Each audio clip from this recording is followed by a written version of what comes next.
That shop of yours is an illegal commercial operation, and I've already reported it 41 times this month."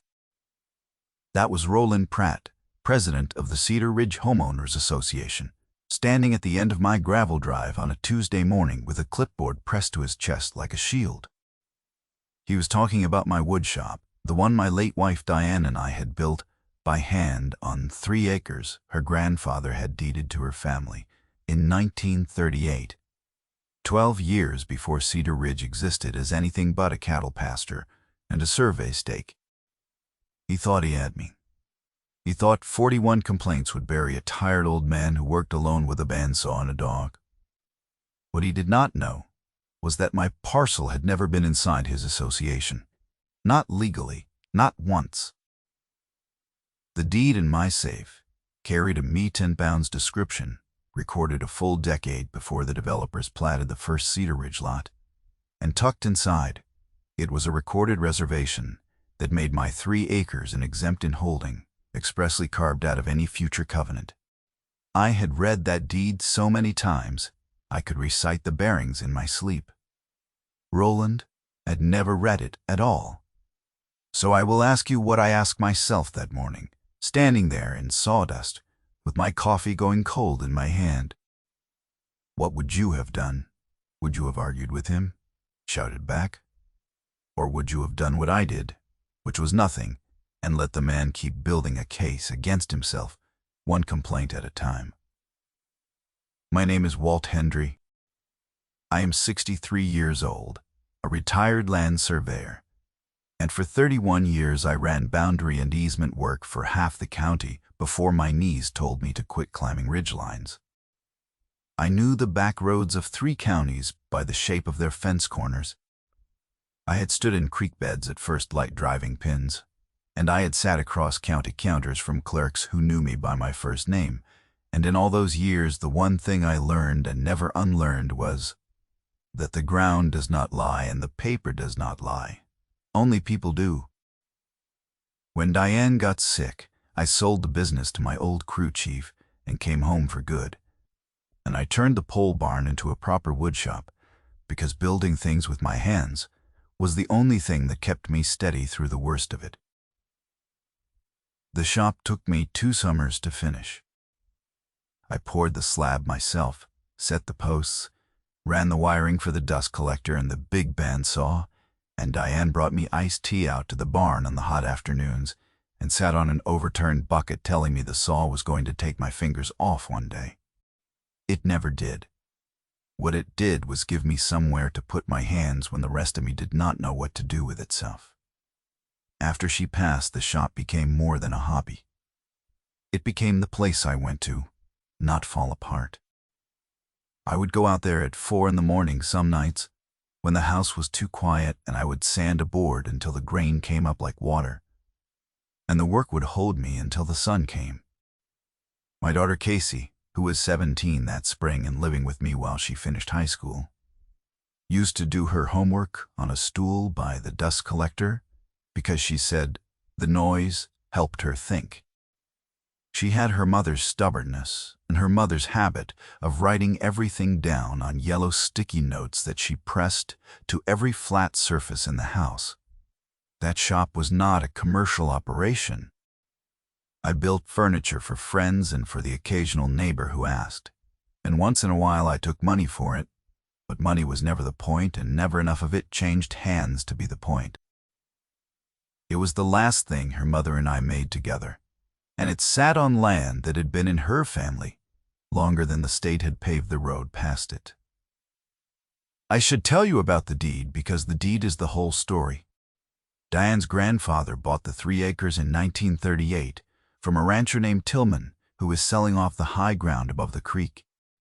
The old man recorded the deed himself at the county courthouse, and because he was a careful sort, he had a surveyor run the corners and write a meets and bounds description so exact that you could still find every original iron pin today if you knew where to dig.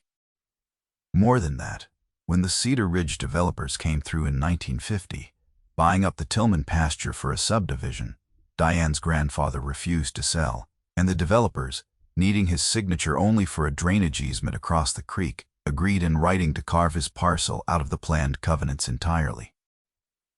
That carve-out was recorded too. It sat in the county records for 75 years, a small, clean rectangle of exempt land in the middle of a subdivision that had simply forgotten it existed. I knew it existed because surveying was my trade. And the first thing I did when Diane and I married was pull every record on her family's land and read it cover to cover. I knew my corners. I knew my exemption. And I knew that no homeowners association on earth had 1 inch of authority over my 3 acres. No matter how many complaints its president filed. Roland Pratt had been president of Cedar Ridge for 6 years. He was the kind of man who had retired early from something that paid well, and then discovered he could not stand the quiet, so he filled it with rules. He drove a golf cart up and down the development roads with a laminated copy of the covenants in the cup holder. And he wore a navy blazer with a little brass association pin, even in August, when the rest of the county was in short sleeves and sweating through them. I had watched him for a year before he ever turned up the drive. He measured people's grass with a folding ruler. He photographed trash cans left out past collection day. He once made a widow 2 streets over repaint her front door because the shade of green she had chosen was, in his words, not in the approved family. The first time he came up my drive, the spring before all this started, he was almost friendly about it. He parked the golf cart at the bottom and walked up, and he stood at the edge of my gravel with his clipboard and looked at my shop the way a man looks at a stain on a tablecloth. "Mr. Hendry," he said, "we are doing a compliance walkthrough of the whole community, and I am noticing your outbuilding here does not match our architectural standards. We will need you to repaint it within 30 days. Cedar Ridge maintains a unified earth tone palette, and that barn red of yours is frankly an eyesore from the road. It is not your outbuilding to standardize," I told him. "My parcel is not in your association." He smiled the way a man smiles when he is sure you are confused, a patient little smile with no warmth behind it. "Everything inside the Cedar Ridge boundary is functionally part of our jurisdiction," he said. "The map is very clear. I understand it can be confusing for older residents, but the community has standards for a reason. And those standards protect all of our property values, including yours." The map he meant was the developer's marketing plat, the pretty colored one in the sales office, which drew Cedar Ridge as a single solid block, because it was easier to sell that way. The map I meant was the recorded plat at the county, which showed my parcel hatched and labeled as accepted 2 maps. One of them was a drawing. One of them was the law. He had only ever looked at the drawing. I went inside, opened the manila folder I keep for exactly this kind of thing, and wrote down the date, the time, and every word he had said. That folder was a habit I learned in 31 years of boundary disputes. You do not argue a line. You document it, and you let the record argue for you. By the time Roland was done with me, that folder would be 3 inches thick. The first formal notice came in April. It was a printed violation letter on Cedar Ridge letterhead citing my outbuilding for color nonconformance, and it assessed a fine of $50. I filed it. The second came 11 days later, citing the same outbuilding for operating hours, and assessed $100. I filed that too. By the end of April, there were 6 notices in the folder, totaling $650 in fines I had no intention of paying and no obligation to, and I had answered exactly none of them, because answering them would have meant conceding that Roland had standing to issue them. What I did instead was drive to the county recorder's office and pull a certified copy of the deed, the original survey, and the recorded carve-out, and I put all 3 in a fireproof box in my bedroom closet. Casey watched me do it. "Why don't you just show him the papers, Dad?" she asked. "Wouldn't that end it?" "Because he is not asking a question," I said. "He is building a position, and the more he builds, the worse it falls when it falls." I want to be honest about something. There was a part of me, those first weeks, that wanted to walk down to the next board meeting and lay the deed on the table and watch Roland's face. Diane would have laughed at me for it. She always said my pride was the only thing about me that ever needed sanding down. So I sanded it. I filed the papers and I kept building cabinets, and I let the complaints stack up, because a quiet record is worth more than a loud afternoon. In May, it stopped being about paint. A man I did not recognize showed up at my gate one Thursday morning wearing a yellow vest and carrying a clipboard, and he told me he was there to conduct a safety inspection of my commercial premises.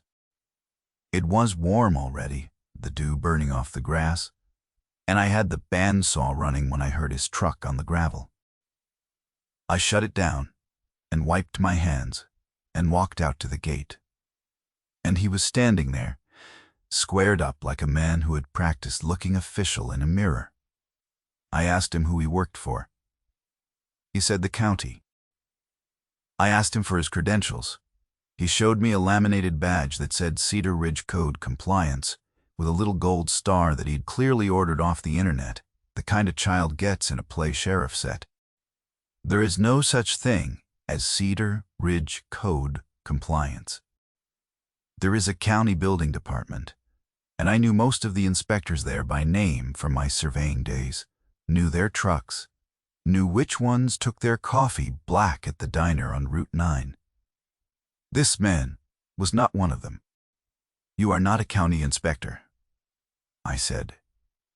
"I am authorized by the association to inspect for safety violations," he said, and he tried to walk past me through the gate. I stepped in front of him. I did not touch him.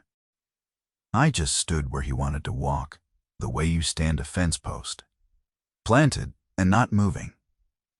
"This is private property, and you are not authorized to enter it," I said. "If you come through this gate, I will call the sheriff and report a trespass."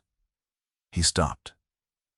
Up close, I could see he did not have the stomach for it. His eyes went to the badge on his own chest like it might back him up, and it did not. He left. Before he went, though, he photographed my shop from the road for 20 minutes, walking the fence line and holding his phone up at every angle. And that afternoon, a 7th notice appeared in my mailbox. This one citing me for refusing a lawful inspection and assessing a fine of $500. I filed it with the rest. Then I did something new. I drove down to the development and knocked on 3 doors until I found the man in the yellow vest washing a truck in his own driveway. The vest hung over a porch rail behind him like he could not get it off fast enough. His name was Dale, and he was not a code officer at all. He was a retired HVAC installer who lived in Cedar Ridge and whom Roland had talked into playing inspector for $50. And the feeling of being important. "He told me your shop wasn't permitted," Dale said, looking at his shoes, the hose still running into the gravel by his boot. "He told me you were running a business out of a residential lot, and somebody could get hurt." He said the association just needed somebody to document it official, that's all. "Did he tell you my lot isn't in your association?" I asked. Dale's face did a complicated thing. Showed me a map and everything. "He showed you a drawing," I said, "not a map." I did not yell at Dale. There was nothing in it to gain, and besides, he was just a lonely man who had been handed a vest and a story by somebody he trusted. I gave him my card, the old surveyor's card I still carried, soft at the corners for my wallet, and I told him that if he ever wanted to know where the real boundary was, he could call me, and I would show him on the county records.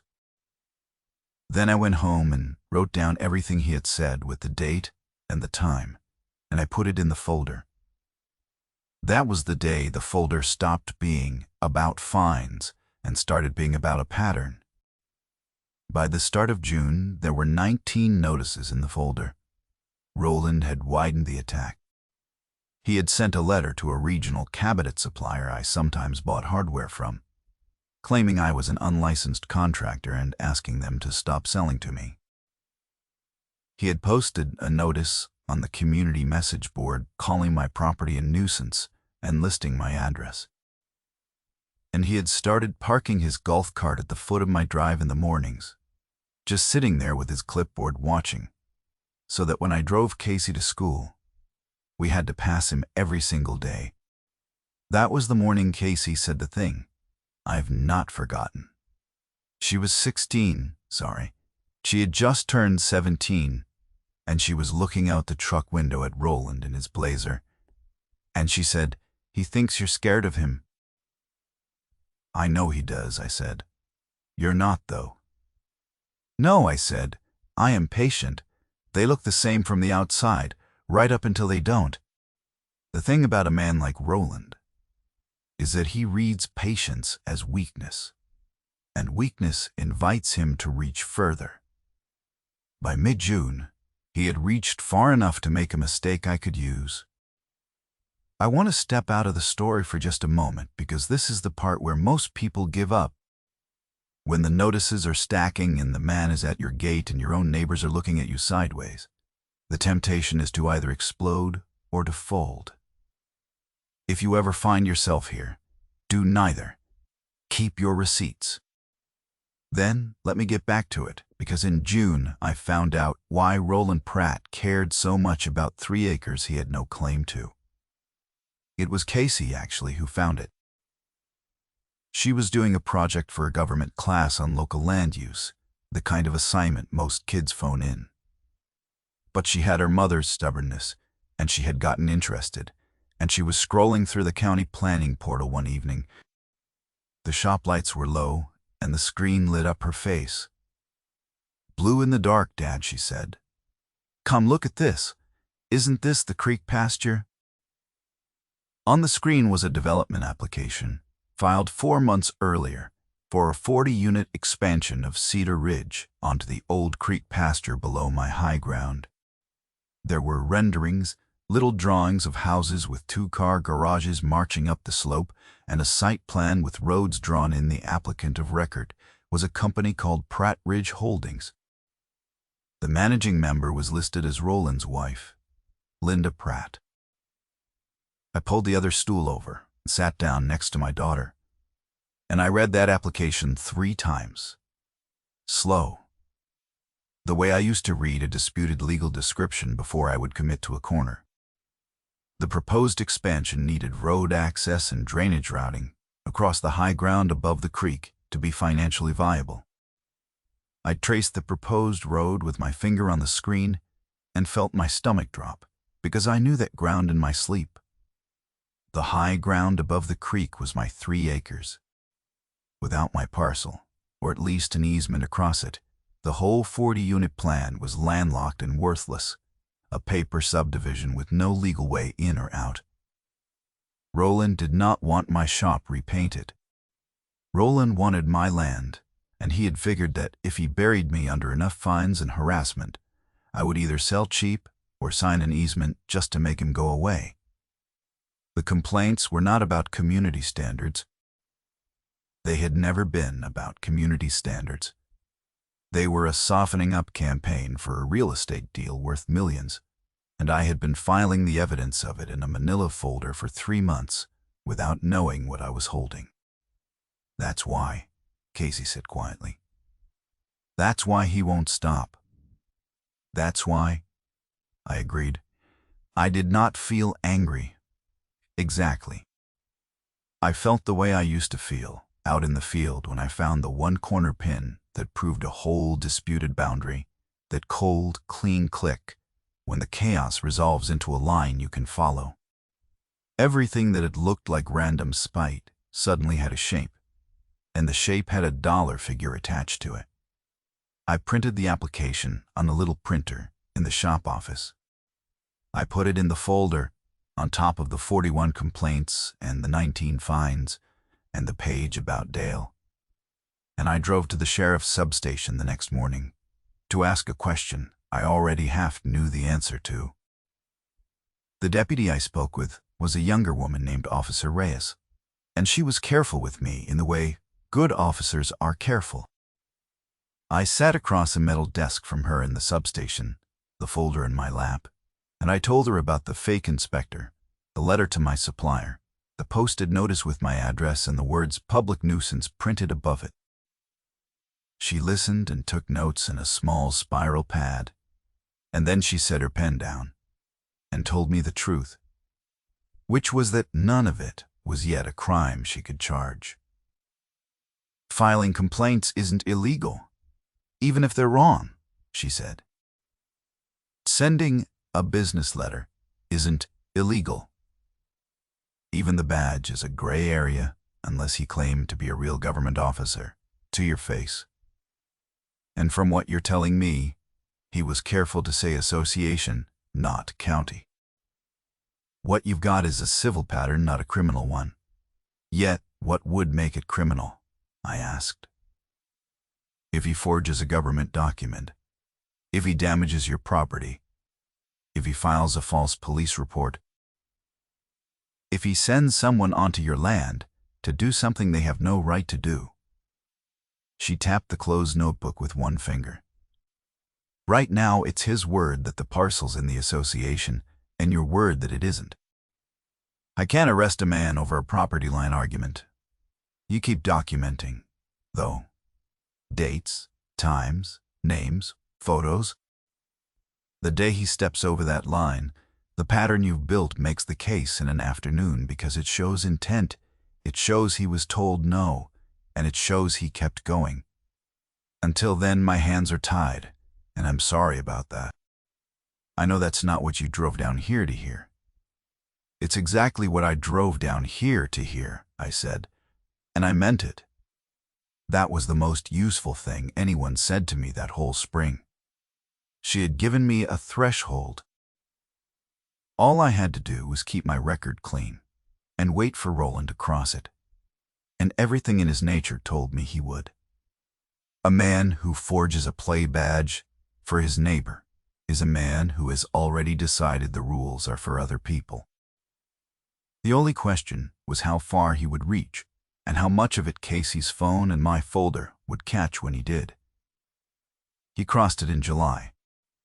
It was a Saturday, just after 7 in the morning, and I was driving back from the lumberyard with a load of white oak when Casey called me. And her voice was wrong from the first word.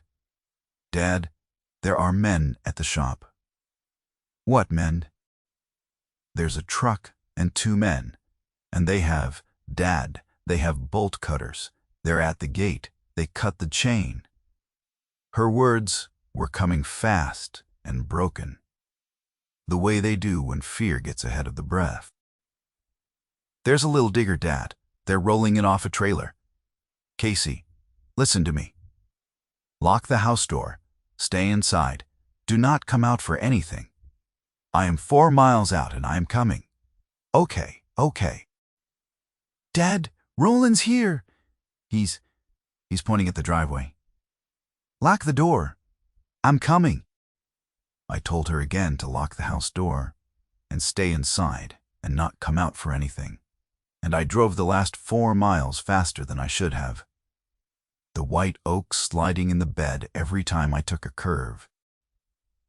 When I came up the drive, there was a flatbed truck parked across my gate, and 2 men in work clothes were rolling a small excavator down the ramp, the diesel coughing, blue smoke into the morning, and standing beside them in his navy blazer with his clipboard.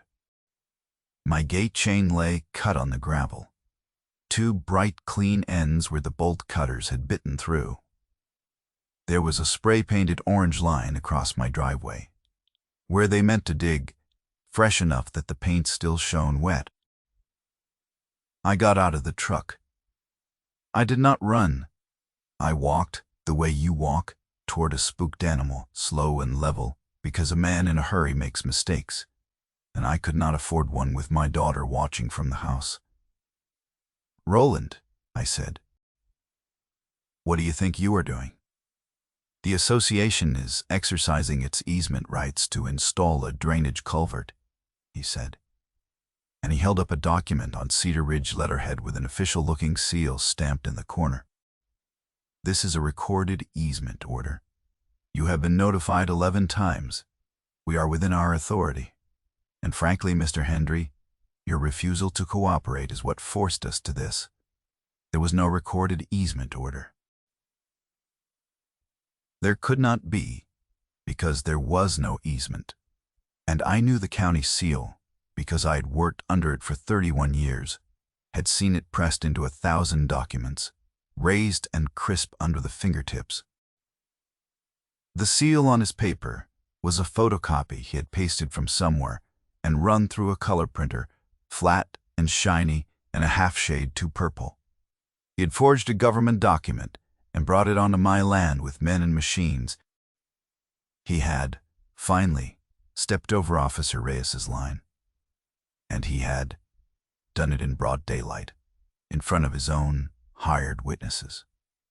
I took out my phone, and I called the sheriff, and I did it standing right there so he could hear me. I gave Officer Reyes the address, and I told her there were men with an excavator cutting my gate under a forged county easement, and that the president of the Homeowners Association was directing them, and that I needed a deputy now. Then I hung up, and I stood in front of the excavator, between its bucket and my ground, and I told the two operators in a voice loud enough to carry that. The document they had been shown was a forgery, and that if they put a bucket in my ground, they would be committing felony, criminal mischief on property that was not in the association and never had been. The nearer operator throttled the machine down to an idle. He looked at Roland. "You said this was cleared with the county." "It is cleared," Roland snapped. "Start digging." "He's bluffing. He does this. He's a difficult man. Everyone in Cedar Ridge will tell you so." "It is not cleared," I said. "I am a retired county surveyor. I drove pins in this county for 31 years. That seal is a photocopy. You can see the toner sheen on it from there. Call the building department yourselves before you touch my dirt, because the man who told you it was cleared will not be the one paying for a felony." The operator looked at the paper in Roland's hand, then at me. Then he killed the engine. The quiet that came down was enormous. He took out his own phone and called the building department, and I stood there in the new silence with the orange line at my boots and listened to him say his own name and ask whether there was a recorded drainage easement on the Hendry parcel above the creek. I do not know exactly what they told him, but I watched his face change, watched something close behind his eyes, and then he said thank you and hung up and walked back up the ramp without a word to Roland and started chaining the excavator down again. Roland was shouting now, his voice gone high and thin, telling them they were in breach of contract, telling them he would have their licenses pulled by Monday, and the two men ignored him completely and loaded their machine with the unhurried care of men who had just decided exactly whose side of a line they wanted to be standing on. Because a working man knows the difference between a real seal and a printed one. The second, somebody who knows says so out loud. Officer Reyes arrived 11 minutes later. I had it timed, because I time things, an old field habit. By then the flatbed was loaded, and the operators were standing well clear of Roland with their arms crossed, and Casey had come out onto the porch with her phone up recording, the way her mother taught her to do at the first sign of trouble, framing the whole scene from the high ground by the door. I did not say much to the officer. I did not have to. I went inside and brought out the folder, 3 inches thick and soft along the edges from handling, and I laid it on the hood of my truck in the morning sun, and on top of it I laid the certified deed. the original 1938 survey, the recorded carve-out from 1950, the development application listing Linda Pratt as managing member of Pratt Ridge Holdings, and last, the forged easement order Roland was still holding, which Officer Reyes stepped over and took from his hand and looked at for a long, quiet moment. "This is the county seal," she said. "It is a photocopy of the county seal," I said. "Run your thumb across it. The real one is raised. Compare the registry number against the recorder's office, and you will find no easement on this parcel. There has never been an easement on this parcel. And this parcel has never been inside Cedar Ridge. It was carved out before the subdivision was platted, and it is all there in the deed, recorded, certified, older than every house down that hill." She ran her thumb across the seal on his order. Then she picked up the certified deed and ran her thumb across that one. And I watched her feel the difference. The flat, slick nothing of the forgery against the raised bite of the real thing. She turned the deed over in her hands and read the carve-out twice, her lips moving slightly on the legal words.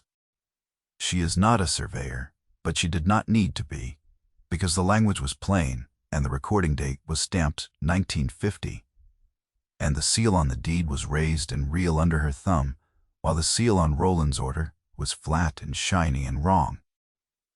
She looked up at Roland, and whatever had been neutral in her face before was gone. "Mr. Pratt," she said, "did you create this document?"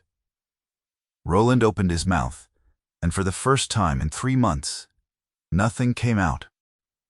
The morning held still around us.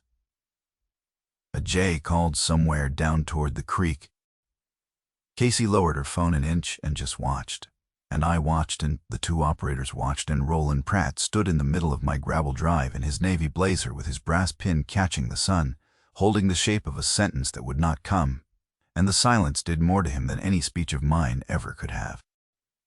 The numbers told the story better than I ever could. Across 4 months, Roland Pratt had filed 41 complaints in a single month and 119 in total. He had assessed 19 separate fines totaling $11,400. He had sent 1 fraudulent inspector, 1 defamatory letter to a supplier, and 1 forged county easement order onto land he had never once verified the ownership of. Against all of it, my record showed a single number that ended the argument: 0. 0 fines lawfully owed, 0 jurisdiction, 0 easements, on a parcel carved clean out of his association 75 years before he ever pinned on his little brass association badge. The forged seal was what did it? Filing complaints is not a crime.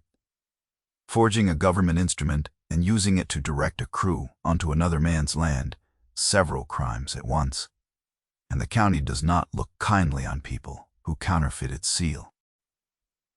Officer Reyes took the forged order into evidence that morning, took Casey's recording, took photographs of the cut chain and the orange line across my drive, and took my folder, all 3 inches of it, after I made certified copies at her suggestion. I would like to tell you that Roland had some moment of dignity, some acknowledgement of what he had done. He did not. He stood in my driveway and insisted, even then, that the parcel was functionally part of Cedar Ridge and that the county would back him, and Officer Reyes told him quietly that he was free to explain that to the district attorney. Then she left, and Roland walked back down my drive to his golf cart, and that was the last time he ever set foot on Diane's grandfather's land. The consequence did not come from me. I never filed a thing against him. I did not have to, because the structure he built fell on him under its own weight, exactly the way an undercut bank gives way when the water has done the work. The district attorney charged Roland Pratt with forgery of a government document, criminal mischief, and unauthorized practice as a building inspector through his hired man Dale, who, the moment a real investigator knocked on his door, told them everything, including that Roland had instructed him to claim county authority. The forgery charge alone was a felony. The part that finished Roland, though, was not criminal at all. It was the development application. Once the forged easement became public record in the criminal file, the county planning department reopened the Pratt Ridge Holdings application, and the financial crimes unit took an interest in how a 40-unit development had been pitched to investors on the assumption of an easement that did not exist and could not be obtained. The expansion had been pre-sold. There were deposits, real money from real families who wanted a house on a hill. There were investors who had been told the road access was secured, who had seen the pretty renderings and signed on the strength of them. It was not secured because it ran across my 3 acres, and I would no more have granted that easement than I would have sold Diane's wedding ring. Without my land, the development was landlocked, and Pratt Ridge Holdings collapsed under the weight of contracts it could never perform. Linda Pratt's company filed for bankruptcy that winter, and the lawsuits from the depositors came in behind it like water. Finding the low ground, the 40 units were never built. The creek pasture is still a creek pasture, the herons still work the shallows in the morning, and the high ground above it is still mine. Roland tried to take my 3 acres to make his expansion possible. In the end, the 3 acres were exactly the thing that made his expansion impossible, and the easement he forged to seize them became the document that sent him to answer for a felony.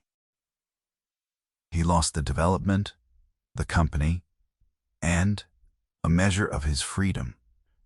All of it, automatic consequence of reaching for land he never bothered to confirm he had any right to touch. The man filed 41 complaints in a month to drive me off.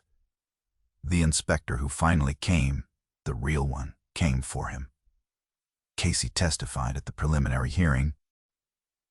She was steady on the stand, steadier than I was watching her, and she played the recording she had made from our porch. The one where Roland tells the operators to start digging after he has been told the order is forged. When the prosecutor asked her how she knew to start recording, she said, "My mom taught me. She said if somebody's doing something they shouldn't, you don't argue with them. You just press the button and let them keep talking." I had to look at the floor for a second when she said that. Diane has been gone 4 years, and she was still teaching our daughter how to stand on her own ground.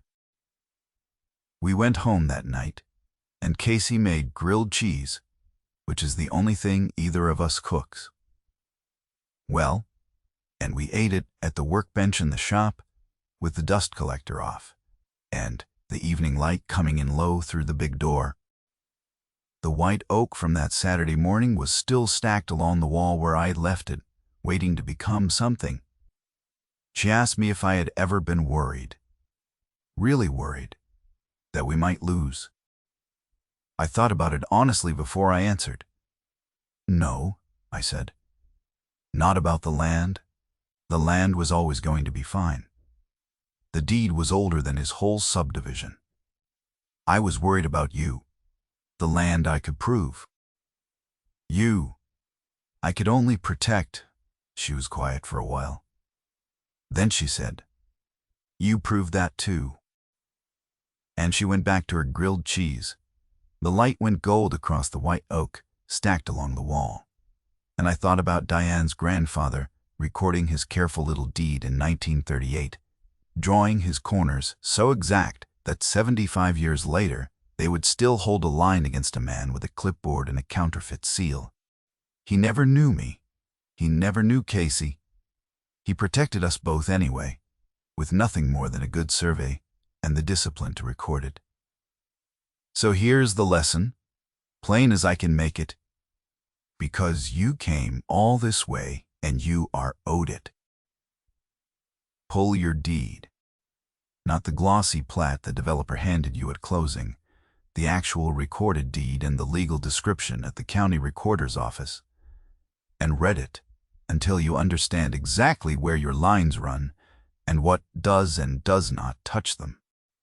If you live near an association, find out in writing whether your parcel is actually inside it or merely near it, because those are different things, and the difference is everything. When somebody in a blazer tells you that you are functionally part of their jurisdiction, ask them to show you the recording, not the drawing. Keep a folder. Date everything. Write down what is said, and when, and by whom, and never ever lose your temper, because the calm man with the records beats the loud man with the clipboard every single time it goes in front of someone neutral. And teach your kids to press the button and let people keep talking.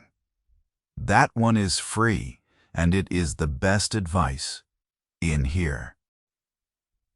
If you have got a story like this, an HOA, or a code office, or a clipboard that reached past its own fence line, put it in the comments, because I read them, and so do a lot of people who are standing where you are standing right now.